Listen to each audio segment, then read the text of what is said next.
Fala pessoal, tudo bem? Professora Fabiana Pérez, professora de Direito Penal e Processual Penal.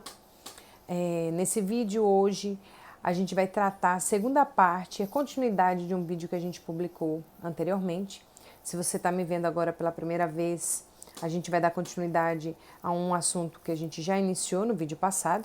Então é importante que você volte aí na minha página, veja qual vídeo que eu publiquei anteriormente, que é a parte 1 de concurso de pessoas, para depois desse vídeo você retomar com essa aula agora, certo? No vídeo passado a gente iniciou o tratamento a respeito do tema de concurso de pessoas, que é um tema extremamente recorrente nos editais de concurso, principalmente carreiras policiais. Está inclusive no edital do concurso da Polícia Civil do Paraná, tanto no cargo de investigador quanto no cargo de delegado. E, gente, é um assunto que, sem dúvida nenhuma, é um assunto que vem a ser explorado na sua prova, ok? No primeiro vídeo, a gente tratou a respeito do conceito de concurso de pessoas e tratamos 4 requisitos do concurso de pessoas. Nesse agora, a gente vai trabalhar a forma de aplicação, não da aplicação da pena, mas como que a gente vai imputar a prática delitiva àquelas pessoas que participaram da conduta delituosa. Aí a gente pergunta, todas aquelas pessoas que concorreram para o evento delituoso vão responder pelo mesmo crime? Aí nós vamos precisar entrar nas teorias que tratam a respeito disso, ok?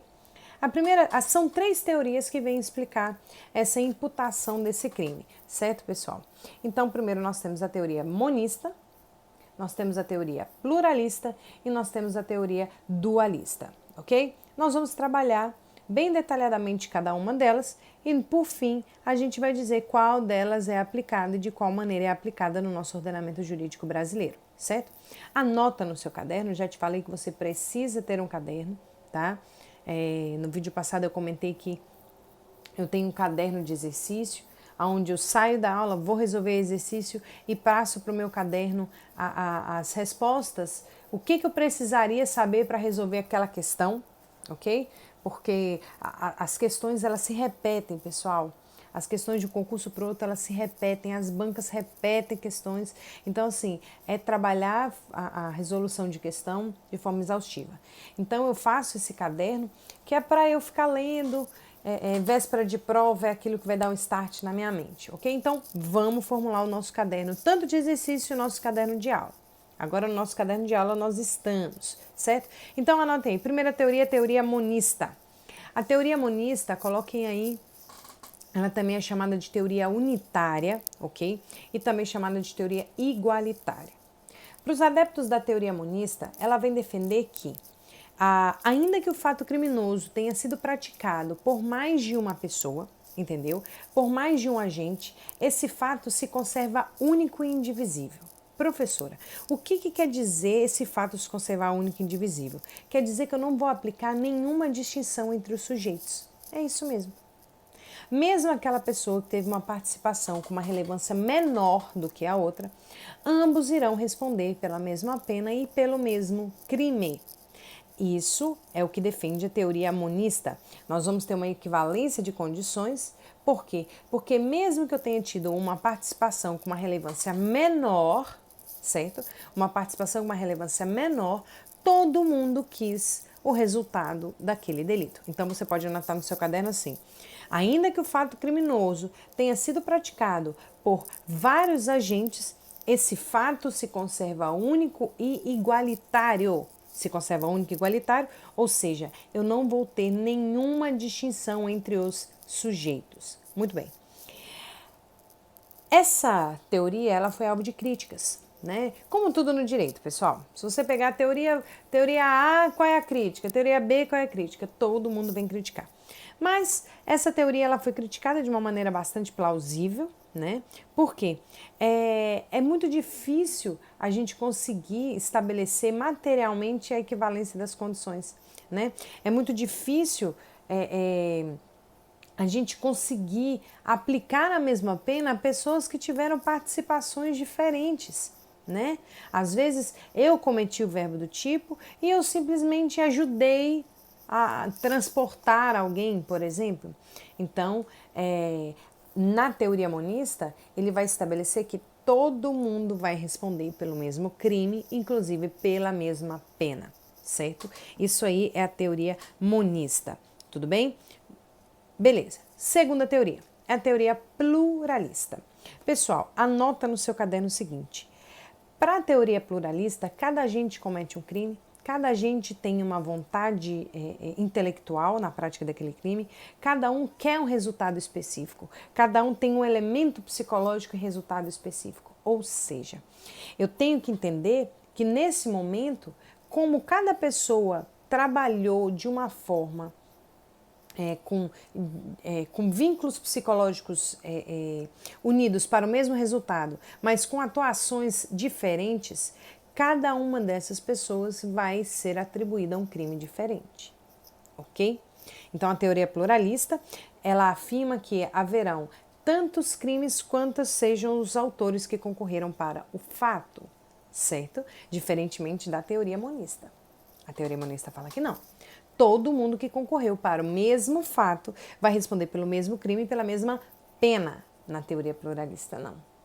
Na teoria pluralista, ela vai dizer que tantas quantas forem as pessoas que concorreram para o crime, tantos crimes nós teremos, certo?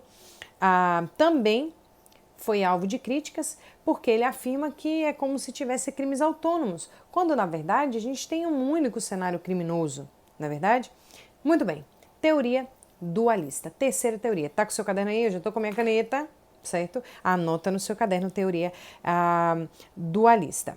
Aqui, pessoal, na teoria dualista, ele é diferente da teoria monista e diferente da teoria pluralista. Ele vai dizer o seguinte: eu vou ter um crime para quem pratica o núcleo do tipo e eu vou ter outro crime para quem pratica uma ação que simplesmente vai ser uma ação acessória, ok? Na verdade, ele vem estabelecer uma dupla concepção, onde ele afirma que é autor do delito aquele que pratica o verbo do tipo e o partícipe é aquele que de alguma forma concorreu para a prática do delito. Muito bem, parece muito bonito, mas a grande crítica da teoria dualista é que a gente não consegue aplicar o ordenamento jurídico tal qual a sua necessidade quando a gente tiver crimes, por exemplo, aqueles crimes de mandato. Aquela pessoa que ela mandou matar alguém, ela não pratica o verbo do tipo. Entendeu? Então eu aplicaria a pena de uma forma mais branda ou um crime diferente para ele. Vocês estão me entendendo? Então essa teoria também foi uma teoria com alvo de críticas, ok? Excelente. Professora Fabiana, qual das três teorias é adotada no ordenamento jurídico pátrio brasileiro? O que eu devo marcar na minha prova? Seguinte, Código Penal adota lá no artigo 29 a teoria monista. Professora, mas espera aí, todo mundo que concorre para a prática do delito vai responder pelo mesmo delito, pela mesma pena? Calma. Calma, não é o momento da gente apavorar, certo? Lá no artigo 29 ele diz o seguinte: abra o seu vadimeco, eu espero que ele esteja aí do seu lado porque você precisa dele, certo? Ele vai dizer o seguinte: quem de qualquer modo concorre para o crime incide nas penas a este culminada, vírgula. Tá, o que tem depois dessa vírgula? Na medida de sua culpabilidade. Ou seja, adotamos a teoria monista, mas na parte final a gente tem uma ressalva de que vamos aplicar a pena na medida da culpabilidade de cada pessoa. Ou seja, eu não vou poder aplicar a mesma pena para aquela pessoa que simplesmente vigiou o local e aquela pessoa que entrou no local e cometeu aquele furto, ou cometeu um roubo, ou cometeu um latrocínio, entendeu? Todos vão responder pelo mesmo crime, o crime é o mesmo, mas cada um vai ser aplicada a pena na medida da sua culpabilidade, ok? Isso é muito importante porque isso é quase uma situação de justiça criminal, né, pessoal? Seria um injusto penal muito grande eu ter que aplicar a mesma pena para quem puxa o gatilho e para quem simplesmente vigiou o local, na verdade. Você vê uma situação Nós tivemos também aqui muitos locais, a gente tem, por exemplo, situações de roubo a banco, né?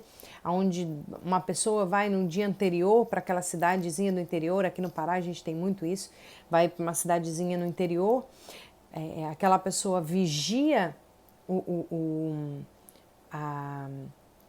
dia a dia, né? O movimento naquela agência bancária. 2 dias depois, um outro grupo armado, fortemente armado, entra no banco, mata a gerente, entendeu? E fala, poxa vida, e aquela pessoa que vigiou lá? Ela vai responder pelo crime de roubo com resultado morte? Sim, vai. Mas claro, não vai ser a mesma pena aplicada àquela pessoa que puxou o gatilho e matou um cliente do banco ou alguém que trabalhava no banco. Entendeu?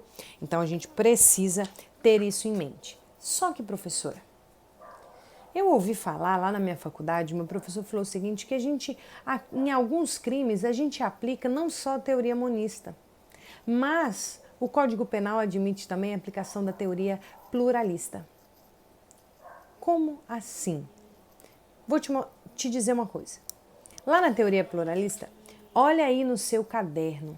Na teoria pluralista, você notou o seguinte, cada um dos agentes atribui uma conduta diferente. Então, eu vou ter tantos crimes quantos forem os agentes que cometeram aquele delito. Beleza. Professora, vai ter situação em que eu vou aplicar isso no nosso ordenamento jurídico? Vai. Pega lá o artigo 124, o artigo 124 do Código Penal. Vamos lá. Artigo 124 do Código Penal vai dizer o seguinte: provocar aborto em si mesma ou consentir que outrem lhe provoque. Imagina um cenário onde a mulher está grávida e ela quer cometer um aborto. Ela vai numa clínica clandestina de aborto, contrata um médico para provocar-lhe um aborto. Excelente? Não, triste, né? Mas vamos lá. Sem qualquer situação não vamos nem entrar no mérito, mas vamos lá, situação fática.